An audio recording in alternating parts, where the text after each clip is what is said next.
Wagner dans le collimateur de Washington, les États-Unis tirent à boulet rouge sur le groupe paramilitaire russe présent au Mali. Wagner est-il coupable de mercenariat ou est-il simplement victime du délit du nouvel amant, pour le dire ainsi? Cette bisbille entre les grandes puissances peut-elle nuire finalement aux intérêts du Mali ou conduire Assimi Goïta et les siens à affirmer davantage leur souveraineté retrouvée?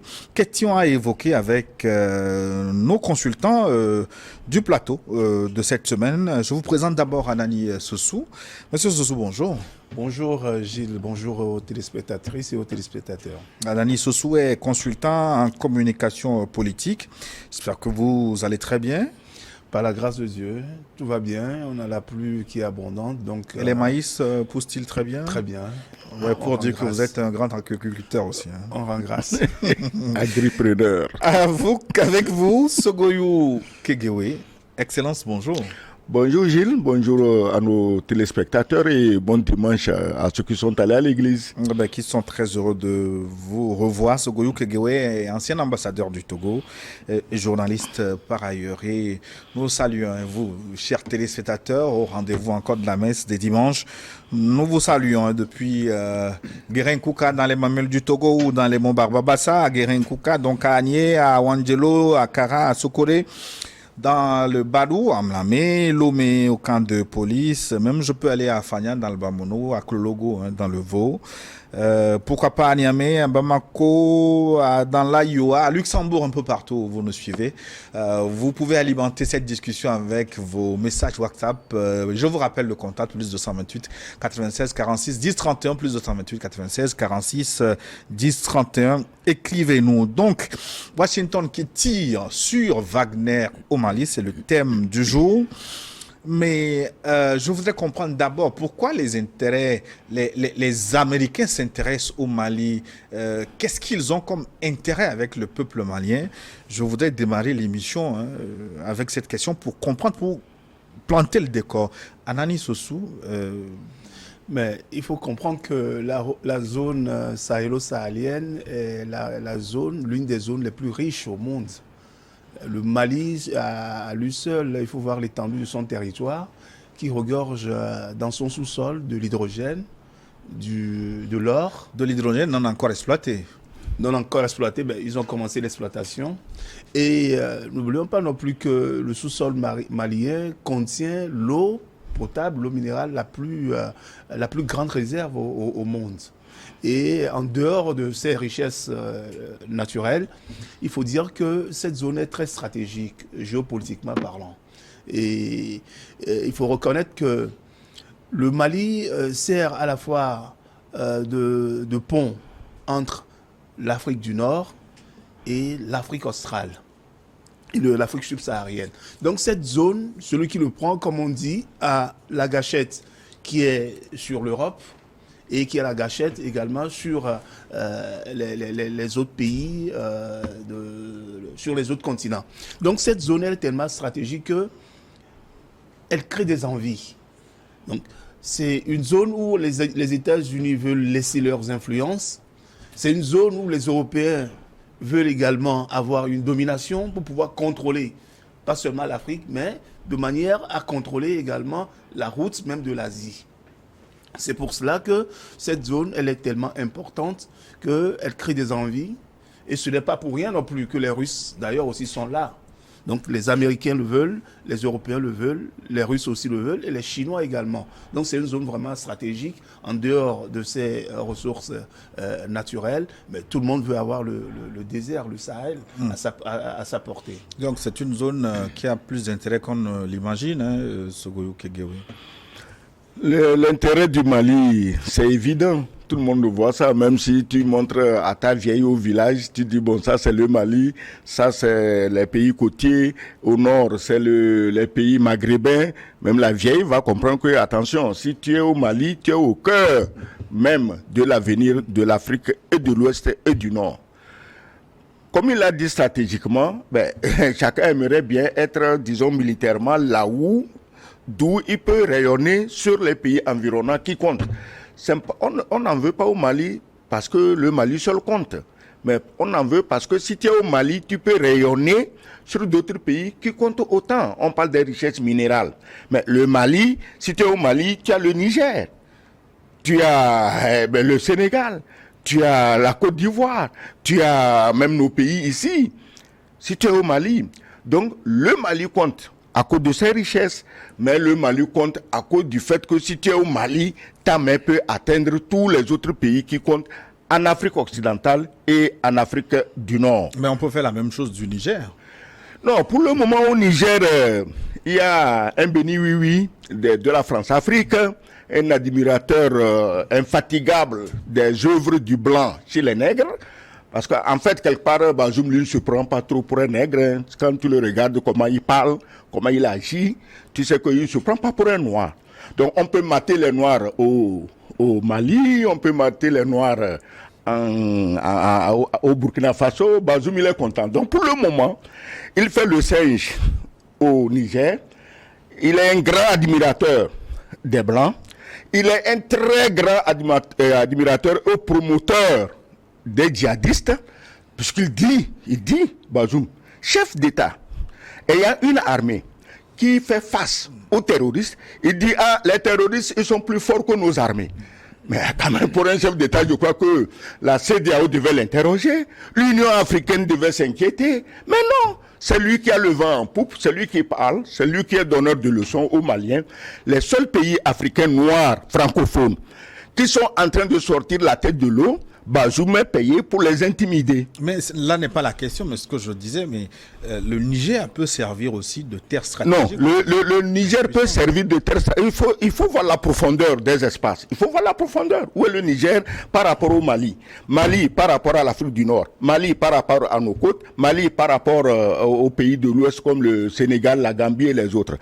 Mais pour le moment, le Niger ne pose pas problème, je souligne, parce qu'il y a au Niger quelqu'un qui, quand les Européens disent donne-moi un, il en donne 10 pour se faire plus intéressant. Est-ce que tu comprends? Donc ils n'ont pas de problème là-bas. C'est acquis.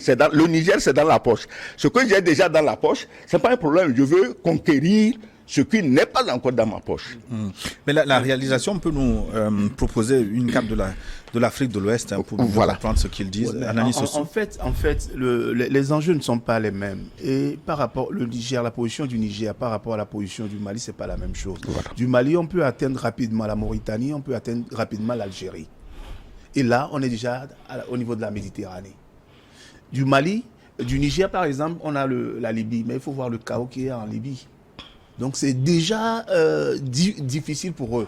Et comme disait son Excellence, l'ambassadeur tout à l'heure, étant donné qu'on a déjà un caniche qui est là au Niger, qui ne pose pas de problème. Vous l'appelez caniche, c'est sévère ça. Ouais, non, c'est pas sévère, c'est une réalité. C'est une réalité. Ouais. C'est une réalité. Donc comme on a déjà Bazoum qui est là, à qui on peut donner des ordres et qui peut exécuter facilement, l'enjeu ne se pose plus. Et la Libye, ils ont semé un tel désordre que les djihadistes ont pris la Libye et ça va être difficile pour eux également de convaincre le général Haftar qui est de mèche avec la Turquie, etc. Or, si on a le Mali, mais du Mali, on peut rapidement convaincre ou bien mener même une guerre avec l'Algérie qui est en froid avec l'Union européenne. Donc les enjeux ne sont pas les mêmes. Et je vais rappeler même l'histoire. Moussa Kankan, quand il a fait le pèlerinage à la Mecque, il a fait comme avec de l'or. Il a traversé tout le désert. Kankan Moussa, oui. Kankan Moussa. Il a traversé tout le désert et ça a été rapidement, vite pour lui d'atteindre l'Égypte, d'atteindre la mer Rouge et d'atteindre l'Arabie Saoudite. Vous voyez? Donc les enjeux ne sont pas les mêmes. Ils ont compris cela qu'à travers le Mali, ils peuvent rapidement atteindre tout ce qu'ils veulent au niveau de la côte ouest africaine, au niveau du nord et maintenant même jusqu'au Sénégal, jusqu'aux îles Canaries. Donc ils ont tellement étudié la position stratégique et géostratégique de la Libye à telle enseigne que ça leur fait du Mali plutôt, à telle enseigne que ça leur fait mal que ce pays puisse leur échapper. Voilà. Mais on sait que c'est la France qui est en grand froid avec le Mali, donc on comprendrait si c'est la France qui s'attaquait à Wagner et autres, mais venant des États-Unis, on s'étonne un peu, est-ce que Washington agit par procuration de la France au Goyou Kegewe? Mais Washington, c'est plutôt la France qui agit par procuration. On sait aujourd'hui que la France ne représente rien. Si tu veux parler à la France, autant parler à Ursula von der Leyen à Bruxelles ou aller voir le vieux tombeur Biden. Tombeur dans le sens où il tombe à tous les pas. C'est pas qu'il tombe quelqu'un. Tout le monde peut trébucher. Oui, moi aussi je trébuche. Je ne dis pas le contraire. Alors, donc, ça dit que pour les pays noirs africains aujourd'hui, il n'y a aucun intérêt à traiter avec la France. Elle n'a aucune force, ni financière, ni militaire. La France n'est rien. Alors, tu te rappelles, quand Macron a eu le toupet, je peux dire, de dire aux Américains, en fait c'était la vérité Macron, écoutez, partenaire n'est pas vassal. Mais les Américains ont dit, mais tu es là, tu fais la gueule pour envoyer tes troupes au Mali, mais c'est nos avions qui les ont amenés. Ça veut dire que militairement, ce pays ne représente rien. Mais vous ne pouvez pas le dire, la France fait partie du G7, la France a une armée quand même. Le G7 et l'armée, ça fait combien de temps que toutes ces armées du G7 plus les autres 40 pays sont agglutinés comme des fourmis sur un criquet derrière la Russie qui est toujours en train de les aplatir à petits pas. On a fini d'aplatir toute l'armée de l'OTAN à Bakhmout. C'est comme pour la France à Dien Bien Phu avec le général Giap. On les a aplatis. C'est comme les Américains en Corée du Nord ou même au Vietnam. On les a aplatis. Aujourd'hui, c'est tous les 40 pays ennemis de la Russie qui se sont fait aplatir à Bakhmout. Quelle armée ils ont? Depuis qu'on parle de la guerre, par exemple, en Ukraine, la France exhibe quoi? Canon César. Canon César a fait quoi? On attend. J'aimerais entendre que les Ukrainiens ont réussi une percée dans les défenses russes grâce au canon César. Et rien. Ça ne fait même pas peur à leurs djihadistes dans le Sahel. La France, si elle était militairement quelque chose, on n'aurait pas les problèmes qu'on a. La France vient au Mali pour défendre le Mali, mais c'est les djihadistes qui prennent le dessus. Où est leur armée? Où est leur puissance? Il n'y a rien. Absolument rien. Est-ce que tu comprends? Donc, aujourd'hui, si tu travailles pour les Américains, c'est mieux pour toi. Moi, honnêtement, je préférerais travailler pour les Américains parce qu'au moins, je sais qu'ils sont forts. Mais je ne veux pas travailler avec quelqu'un qui lui-même est soumis à un autre. Quand Macron a eu le courage de dire c'est pas vassalité, toi-même, tu as vu les réactions des Américains. Donc, oublie la France. Anani Soso, mais il faut quand même dire, que ce soit les Américains. Non. Il faut dire quand même une chose qui est... Vous vous rappelez le début de la guerre américaine en Irak? Ouais. Et le nom de Chirac et de Villepin, et de Dominique de Villepin, au Conseil des Nations Unies. Si la France était vraiment une puissance armée, les États-Unis auraient peur. À supposer que ce soit aujourd'hui les Russes qui disent non. Vous croyez que les États-Unis iraient envahir comme ça l'Irak? Ils ne le feraient pas. Malgré le nom de la France, ça n'a pas empêché les Américains, puisqu'ils savent que la France, c'est rien. Donc ils sont partis quand même faire leur guerre en Irak. Est-ce que vous pouvez dire qu'une puissance nucléaire n'est rien? Est-ce que ce n'est pas exagéré? Écoutez, ils ont combien de têtes d'ogives, la France? Une seule tête déjà peut faire très mal. Attends, je suis d'accord qu'une puissance nucléaire, il faut la craindre. Que la France est une puissance nucléaire. Mais les armes nucléaires ne sont pas faites pour être utilisées, c'est pour dissuader. Personne n'a envie d'utiliser une arme nucléaire où que ce soit, parce que même si on utilise les armes nucléaires aujourd'hui en Irak, en Europe, puisque les Français, surtout quand tu vois les Français, je parle de Macron, quand tu vois Macron parler avec ses Bruno Le Maire, on dirait que leur plus grand souhait, c'est que en cas de déflagration, que les premiers s'attendent de tomber sur Paris. C'est leur souhait. Mais même tomber sur Paris, nous, ici, on va en récolter les conséquences. Donc, oublie les armes nucléaires françaises. Aujourd'hui, la guerre, c'est la guerre de l'artillerie. Et ces gens-là ne fabriquent pas en un an ce que la Russie fabrique en un mois comme obus. Bon, il faut laisser tout ça là, cette histoire de puissance militaire là, il faut laisser. 40 pays ont prouvé depuis 1 an et demi qu'ils ne valaient rien devant un seul pays comme la Russie. Alors, qu'est-ce que tu veux? Si toi aujourd'hui tu veux être protégé, tu vas chez les 40 fainéants ou bien tu cours chez le Russe qui peut te défendre sérieusement.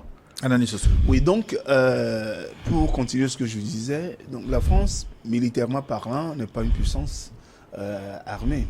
Et d'ailleurs, en Libye, cela l'a prouvé. Sans le renseignement américain, sans les avions de chasse américains, sans porte-avions. Les porte-avions américains. Qu'est-ce que la France ferait devant Kadhafi? Rien. Rien du tout. Rien du tout. Donc, il faut le dire que je ne parlerai pas d'une guerre par procuration. Parce que les Américains, ils savent que quand ils vont s'implanter au Mali, la France, ils vont leur donner des miettes, ils vont se taire. C'est pour cela qu'ils veulent conquérir toute cette région-là. D'ailleurs, l'AFCOM, ils l'ont placé où? Au Burkina Faso, les Américains. Ouais. Déjà, ils avaient des vues stratégiques sur toute cette région-là. C'est pour ça qu'ils sont là. Or, la France aussi était au Burkina. Si la France était vraiment une puissance, les Américains ne viendraient plus placer l'AFCOM au Mali. Donc, vous voyez, donc, ce n'est pas une guerre par procuration. Les États-Unis ont une ambition qui est claire. Prendre tout le Sahel et en faire ce qu'ils veulent, de l'Afrique du Nord vers l'Afrique australe et en Afrique de l'Ouest.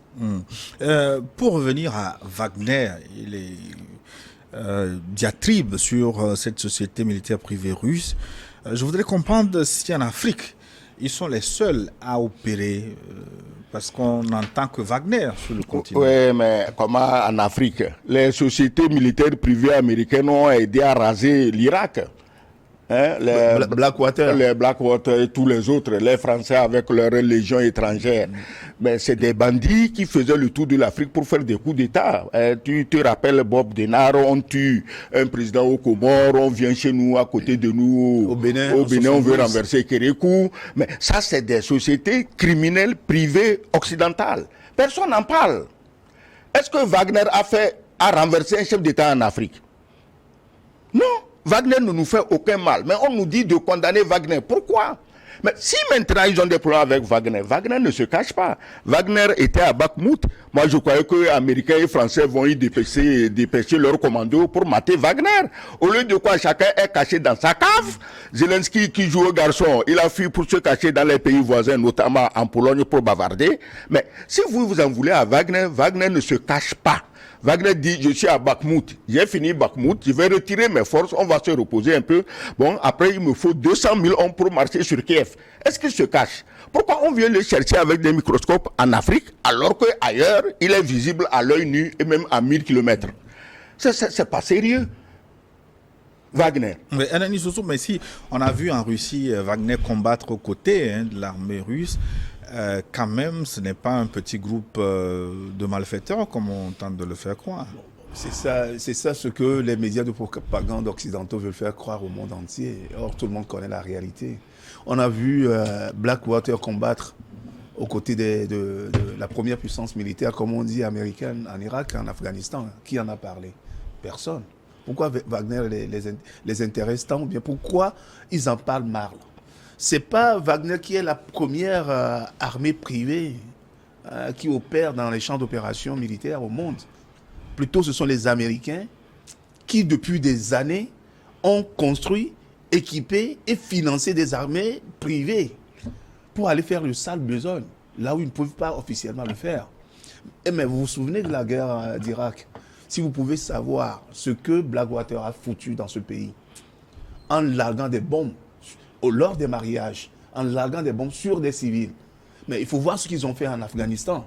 Pourquoi on les a chassés d'Afghanistan? C'est justement par rapport à ça. Pourquoi ils ont eu des problèmes en Irak? C'est justement par rapport à ça. Donc, quand on parle aujourd'hui de Wagner, qui fait tout à découvert, qui ne fait rien en privé, mais ils disent, non, nous sommes en Centrafrique, nous voulons aider les Centrafricains. Ils ont signé un contrat avec un État. Mais nous sommes au Mali, nous voulons aider à reconstruire. Les États-Unis ont fait une offre à la République centrafricaine pour chasser Wagner. Ils ont, en contrepartie, proposé d'aider à la formation de l'armée malienne et d'accroître l'aide humanitaire pour que les Wagner s'en aillent. Ouais, mais pourquoi ils n'ont pas accepté? Pourquoi ces pays-là n'ont pas accepté? Parce qu'il faut reconnaître, officiellement, on dit que la première puissance militaire au monde, c'est les États-Unis. Mais normalement, Touadéra devrait plutôt se rallier vers la première puissance militaire. Mais pourquoi il prend une armée privée plutôt qui est russe? Mais parce que les Africains ont compris que leur intérêt, ce n'est plus dans les puissances, ce n'est plus avec les puissances occidentales. Parce que, quoi qu'on fasse, lorsque nous aurons des partenariats avec les puissances occidentales, on sera toujours des vassaux. On sera toujours sous leur coupe. On n'aura jamais notre indépendance, notre autonomie, notre détermination. On a compris cela. Mais si aujourd'hui, Wagner a aidé Touadéra a retrouvé presque l'entièreté du territoire. Pourquoi la force onusienne et les Français qui étaient longtemps en Centrafrique n'ont pas réussi à reconquérir tout ce territoire? Mais Wagner en Centrafrique, c'est combien d'hommes? La mission onusienne en Centrafrique, c'était combien d'hommes? Les Français, c'était combien d'hommes?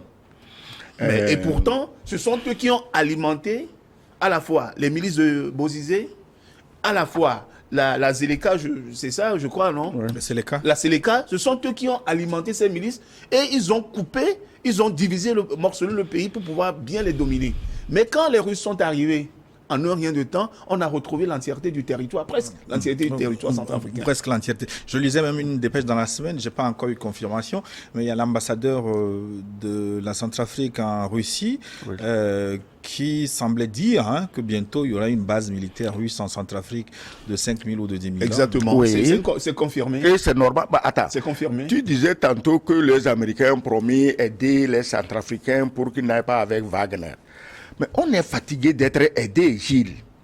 Mais la Centrafrique a un potentiel immense. J'aimerais que les Américains, les Français disent on va développer ce potentiel dans un partenariat gagnant-gagnant et on va développer la Centrafrique.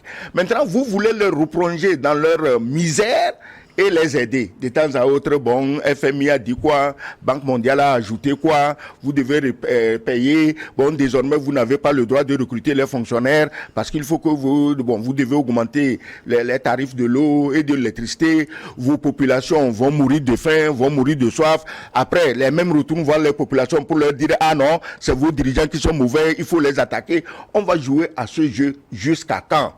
Wagner n'est pas venu aider la Centrafrique, non. La Centrafrique est en danger avec des agresseurs armés par les mêmes Occidentaux.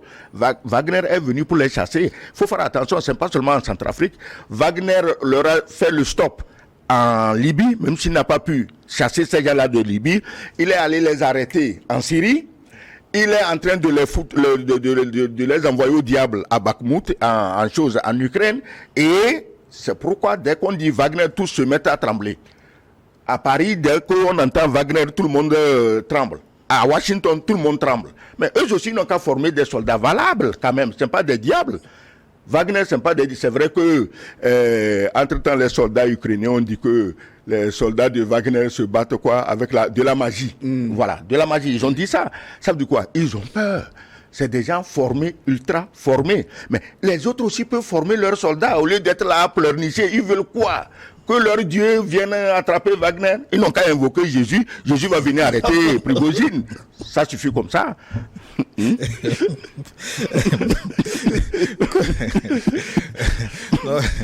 Que dire maintenant du narratif mercenaire qui est souvent utilisé pour qualifier les paramilitaires russes? Est-ce que cela convient? Qu'est-ce qu'un mercenaire? Est-ce que ce vocable rend compte de la réalité? Mais, je voulais d'abord dire que les premiers mercenaires, ce ne sont pas les Russes qui les ont envoyés dans le monde, ce sont les Américains. Et puis après, les Français ont suivi. Mais quand on parle de narratif, ça, ce sont des termes qui sont utilisés par les chefs d'État occidentaux pour qualifier tout ce qui ne va pas dans leur intérêt. Ils ont parlé, ils ont dit que nous, en Afrique, ici, on est sous la coupe du narratif russe, chinois, turc, etc. Comme si nous sommes moins intelligents qu'eux, comme si nous ne pouvons pas réfléchir par nous-mêmes et que ce sont les Chinois, les Turcs, les Russes qui viendront nous phagocyter l'esprit ou bien nous lobotomiser de telle sorte qu'on oublie que notre bonheur, c'est avec eux. Donc, le mercenariat ne vient pas des Russes. Donc, ce narratif, c'est juste pour essayer de flouer le monde entier. C'est juste pour essayer de faire en sorte que les gens pensent que Wagner, c'est une armée de brutes. Non, Wagner, ce n'est pas une armée de brutes. Ce sont des combattants, comme dit l'ambassadeur, qui combattent sans état d'âme, parce qu'ils sont formés, équipés, et qui savent ce qu'ils veulent. Mais qu'est-ce que nous, pour Africains, francophones, pouvons dire de Bob Denard? Est-ce que vous avez déjà entendu la France condamner Bob Denard jusqu'à son décès? Au contraire, je me rappelle même que à l'époque, Jean-Marie Le Pen avait dit que c'est un patriote français. Que c'est un patriote. Alors qu'il faut voir le désordre que ce gars a foutu aux Comores. Il faut voir le désordre qu'il a foutu un peu partout sur le continent, au Gabon. Il faut voir ce qu'ils ont fait au Bénin en 72. Et il faut voir ce qu'ils ont fait aussi lors de la guerre du Biafra. Tout le monde oublie tout ça. Oui, l'ambassadeur en a parlé. Oui, il en a parlé ici la dernière fois, au Biafra. Oui, ils oublient comment ils ont tué même jusqu'aux enfants. Comment ils ont assassiné même des femmes. Comment ils ont assoiffé. Et puis, ils ont affamé des gens pour la simple raison qu'on veut dominer, on veut dominer, on veut dominer. Vous voyez? Et avec la complicité de nos chefs d'État, comme Bongo, qui a permis que la guerre du Biafra ait lieu, qui a, avec l'aide des Français, où les armes partaient de Libreville vers le Biafra. Donc, il faut qu'on arrête de nous prendre pour des abrutis dans ce monde, pour nous dire que, voilà, ceux-là, ils sont bons, ceux-là, ils sont mauvais. Laissez le monde faire son discernement. Quand vous allez sur les sites, les forums français, c'est là où vous allez comprendre qu'il n'y a qu'une minorité, de Français, ceux qui sont à la tête, une oligarchie, qui pensent qu'ils sont dans le bon. Quand vous lisez les commentaires même, il suffit que le président français, Macron, fasse un petit tweet. Allez lire les commentaires. Il suffit que France 24 ou bien France Info mettent un truc sur leur site. Ou LCI ou LCI. Allez lire les commentaires des Français. Je ne parle pas des commentaires des Africains. Allez lire les commentaires des Français eux-mêmes. Donc, tout ce monde a compris aujourd'hui que dans ce monde unipolaire, comme on veut le faire comprendre, il n'y a qu'une oligarchie qui veut dominer le monde avec une vision qui ne respecte pas la vision des peuples. Et ça, tout le monde a compris aujourd'hui, qu'ils laissent Wagner faire ce qu'ils ont à faire. Wagner, c'est un groupe privé, c'est une société. Et quand on crée une société, c'est pour gagner de l'argent. Wagner est venu en Afrique, pourquoi? Ou bien ils sont partis en Syrie. Ben, c'est pas pour rien. Quand ils combattent aux côtés des troupes russes, ce n'est pas pour rien. Ils sont payés par le Kremlin. Ils ont fait des contrats. Et en dehors d'être payés même par le Kremlin, ce sont des patriotes qui veulent défendre quand même leur pays. Mais j'ai entendu des diplomates dire que les gens de Wagner, ce qu'on aime, c'est qu'ils combattent sans hypocrisie. Quand ils font pas dans la dentelle. Moi, je voulais dire ceci, que Wagner soit mercenaire, qu'il soit qui, il soit quoi. Le Mali a un problème. Il a appelé les Occidentaux au secours. Les Occidentaux sont venus multiplier ces problèmes par 100. Sous nos yeux. Il dit, venez m'aider parce que le Mali, au départ, les pauvres présidents jusqu'à Keïta, ils étaient naïfs. Ils ont cru à la bonne foi des Occidentaux. Venez nous aider. Les Occidentaux sont venus, ils ont multiplié le problème par 100. Le Mali était en train de mourir. À chaque moment, les mercenaires occidentaux, qu'on appelle djihadistes, étaient prêts à marcher sur Bamako. Et voilà qu'un patriote, qu'un groupe d'officiers patriotes, des colonels patriotes, on dit non. Le Mali, quand même, c'est un grand pays. Historiquement, c'est un empire. On ne peut pas laisser des gens qui, au moment où Kanka Moussa roulait dans l'or, les gens qui portaient encore des peaux d'ours en Europe et en Amérique, on ne peut pas les laisser venir nous dicter aujourd'hui notre conduite. Alors, le Mali fait appel, je ne sais pas si c'est à Wagner, mais à des Russes, pour venir m'aider. Comme dirait, je crois que c'est Mao qui disait que le chat, qu'il soit gris ou noir, pourvu qu'il attrape les souris. Que Wagner soit mercenaire ou pas mercenaire, pourvu qu'il attrape les mercenaires occidentaux habillés en djihadistes. Et Wagner les attrape tellement bien que quand tu dis Wagner, tout le monde tremble. Oui, mais justement, est-ce qu'il les attrape bien? C'est ça la question. Il les attrape. De la vie de Washington et des autres, il y a eu des exactions. Mais Gilles, attends, ça. Si, ambassadeur, s'il te plaît. Il faut qu'on arrête ça. Ce que les Français ont foutu au Mali, qui en a parlé? Ce que les Irakiens ont foutu en Irak, qui en parle? Les Américains. Ce qu'ils ont foutu en Irak, qui en parle? En Libye. Ce que les Français ont fait en Côte d'Ivoire, qui en parle? Ce qu'ils ont fait en Libye. En Centrafrique, mais il y a des rapports qui sont sortis pour dire que les militaires français ont violé des enfants. C'est grave. Mais qu'est-ce qu'on en a fait? Ce n'est pas leur vagabondage dans les tripots de Bamako que l'ambassadeur du Mali en France a dénoncé et il a eu 24 heures pour quitter la France. Mais regardez, il y a encore un autre exemple qui est pire. Lorsque l'armée française tire dans un mariage au Mali, où on bombarde un mariage, Mais qu'est-ce qu'on en a fait? Non, leurs satellites n'ont pas vu ça. L'armée française a dénoncé, a démenti ces informations. Mais qu'est-ce que tu veux qu'ils disent, Gilles? Elle a démenti quoi? Qu'il n'y a pas eu 19 morts? Mais quand on a parlé du viol des enfants par les militaires français en Centrafrique, mais on a dit on va faire une commission pour vérifier. Quelle est la conclusion jusqu'à ce jour? Il n'y en a pas. Donc il faut qu'on arrête de dire que Wagner ne fait pas dans la dentelle. Il n'y a jamais une guerre propre. Il faut le reconnaître. Il n'y a jamais dans Je dis ceci, guerre propre. Gilles, je l'ai déjà dit ici. Si les Occidentaux veulent chasser Wagner de l'Afrique, une seule solution, c'est de retirer leurs mercenaires habillés en djihadistes. Le jour où nos pays ne seront plus menacés par les mercenaires occidentaux devenus djihadistes, je ne sais pas pourquoi quelqu'un irait chercher Wagner. Pourquoi? Est-ce qu'on était ici, Mali, Burkina, machin, Centrafrique, quelqu'un avait besoin de Wagner? Est-ce que Bokassa avait fait appel à Wagner? Est-ce que Kolimba avait fait appel à Wagner? Non.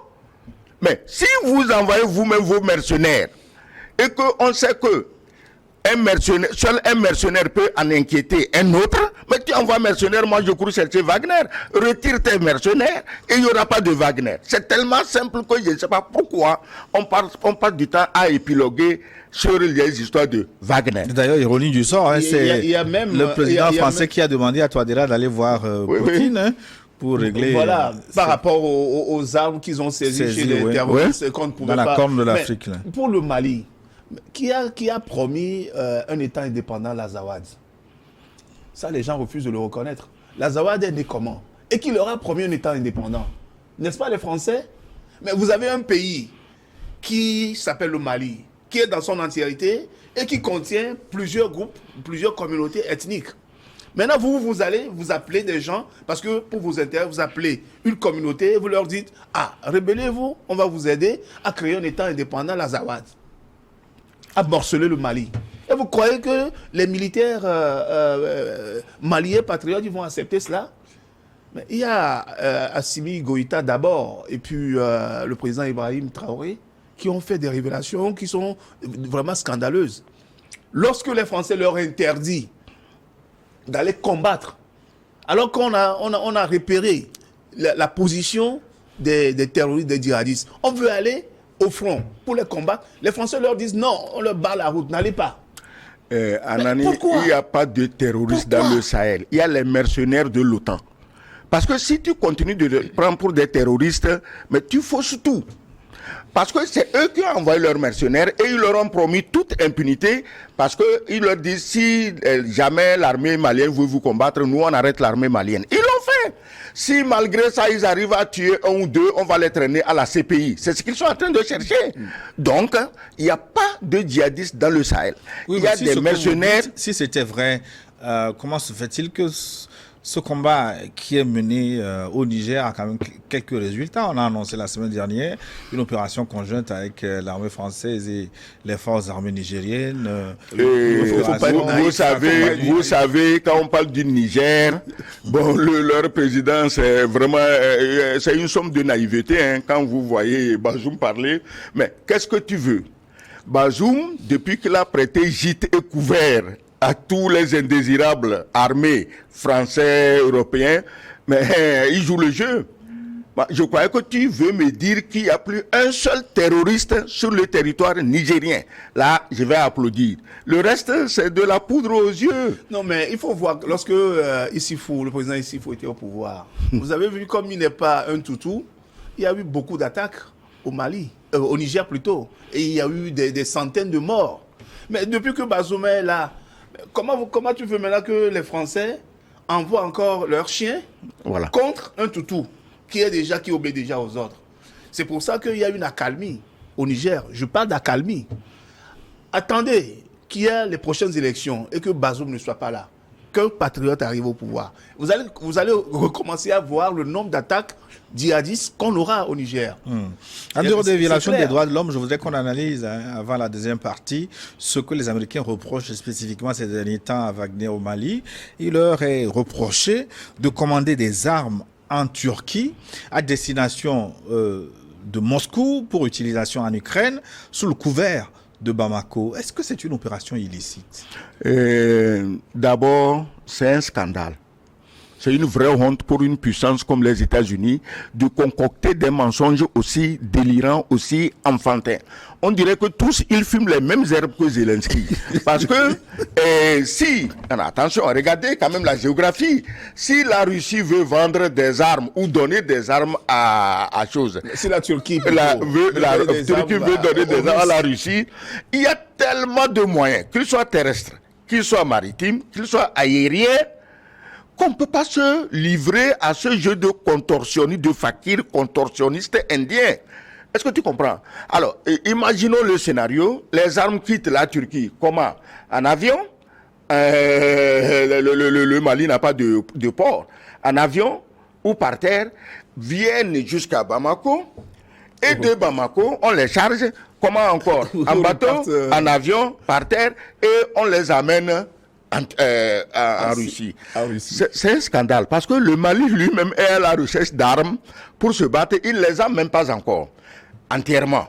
Mais le Mali, attends, bientôt, tu sais, les Américains, ils vont nous dire que les Satan 2, les Kinjal, les Poséidon, que c'est le Mali qui donne ça aux Russes et qu'il faut frapper le Mali pour empêcher qu'ils arment les Russes. C'est un scandale.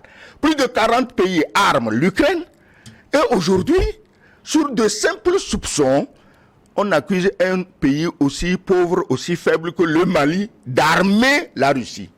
C'est comme si au demain on disait que c'est Cuba qui est en train d'armer l'Amérique contre la Russie. Cuba, oui. Que c'est Cuba qui arme les Américains pour faire la guerre en Ukraine. Est-ce qu'il y a un seul Américain qui croirait à ça?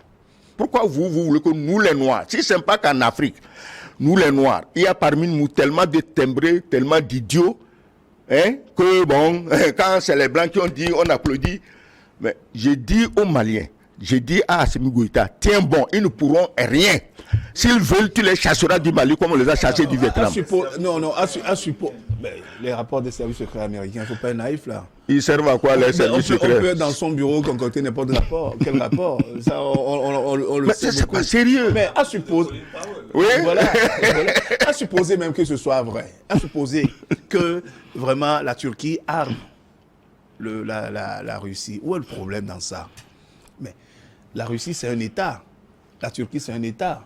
Et il y a des, comment on appelle, il y a des relations entre États.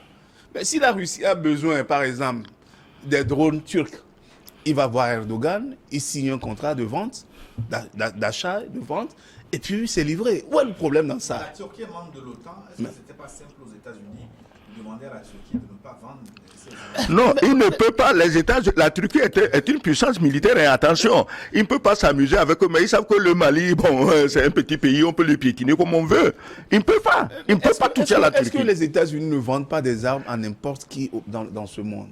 Ils vendent même à des groupes terroristes un peu partout dans le monde. Est-ce que quelqu'un déjà un exemple c'est ligué? Est-ce que non, attends, je veux te donner un exemple. C'est pas une question de preuve. Parce qu'il y a les armes, il y a une traçabilité. Oui, attends, un dernier. On sait par exemple qu'on connaît les armes de fabrication américaines. On connaît les armes un dernier exemple, le plus récent. Russe. Donc ça, c'est facile à prouver. Un dernier exemple et le plus récent, hein?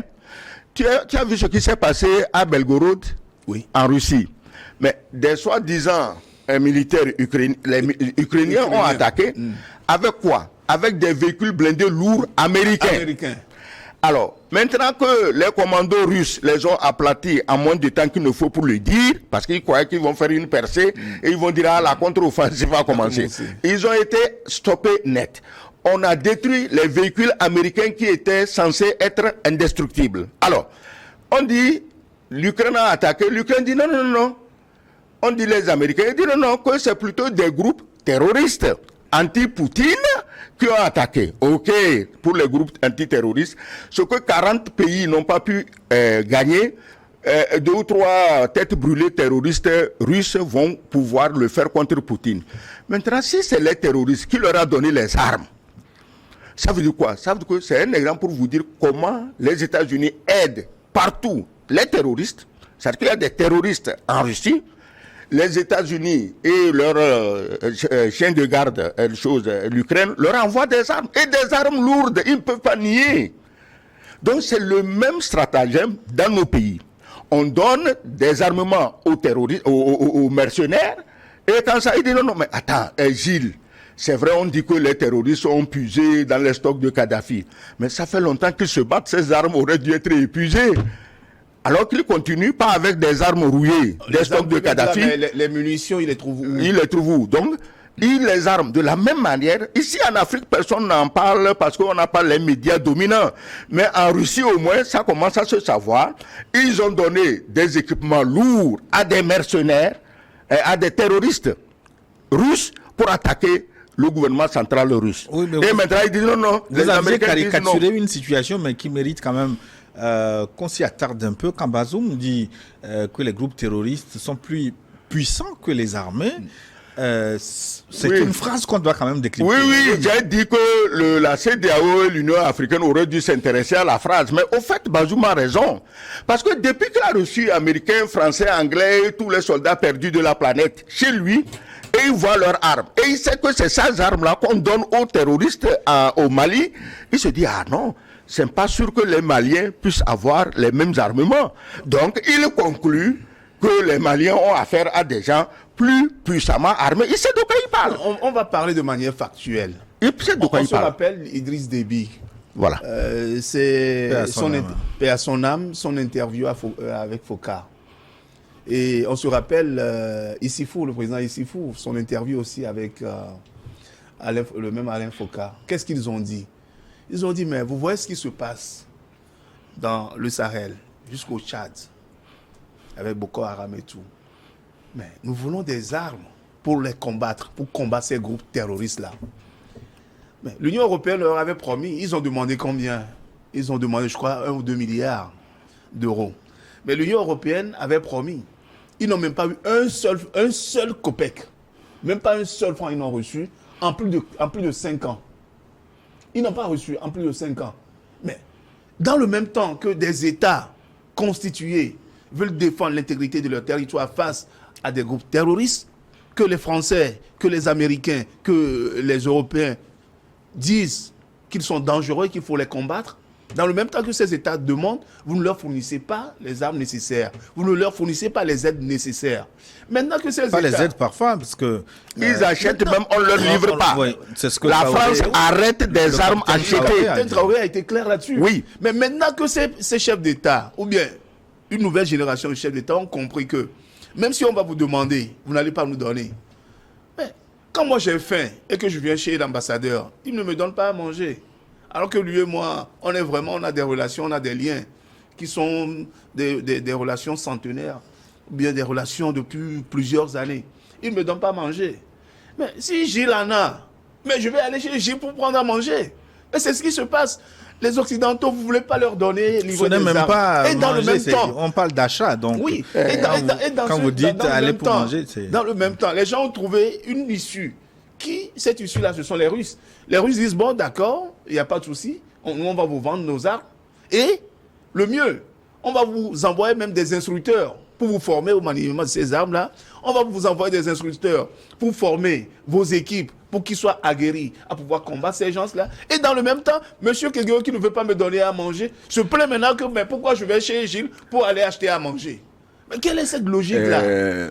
Quelle est cette logique? En fait, depuis la Libye, ces Occidentaux croyaient qu'alors nous parlons, les terroristes, leurs mercenaires sont déjà au pouvoir à Bamako, à Ouagadougou, à Niamey. C'est ce que Bazoum lui-même ne sait pas, ou il fait semblant de ne pas savoir, que son pays est dans le collimateur parce que la France a besoin de l'uranium gratuit pour maintenir sa puissance nucléaire. Donc, pas seulement nucléaire, mais l'électricité. Oui. Mais donc, quand il y a l'électricité dans un ménage français, c'est parce qu'il y a les Nigériens qui meurent pour ça. Donc, ils ne pouvaient pas, puisqu'ils voulaient que leurs mercenaires-là soient au pouvoir dans ces différents pays. Ils ne peuvent pas donner des armes au pays pour se défendre contre les mercenaires. C'est que ce qui se passe aujourd'hui, contre toute attente, leurs mercenaires ne sont pas encore au pouvoir à Bamako, ils ne sont pas au pouvoir à Ouaga, ils sont plus ou moins au pouvoir à Niamey, parce que ils ont quelqu'un acquis à leur cause là-bas, mais c'est ça qui les trouble. Ils sont prêts à accuser le Mali de tous les maux. Même, ils sont prêts à nous dire que c'est le Mali qui a fait que Adam a mangé la pomme de Ève au paradis. Ils sont prêts. Les Américains, leurs médias sont prêts à nous convaincre que ça s'est passé comme ça. Que c'est Assimi Goïta qui a convaincu Adam de manger la pomme de la main de Ève. Donc, ils sont prêts à tout.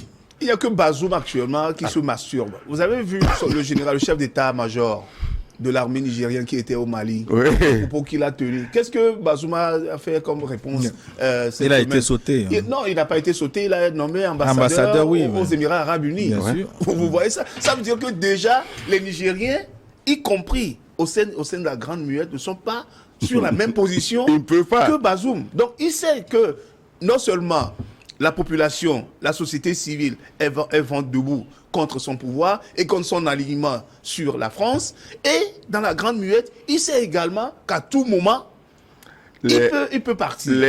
Les Nigériens sont très patriotes.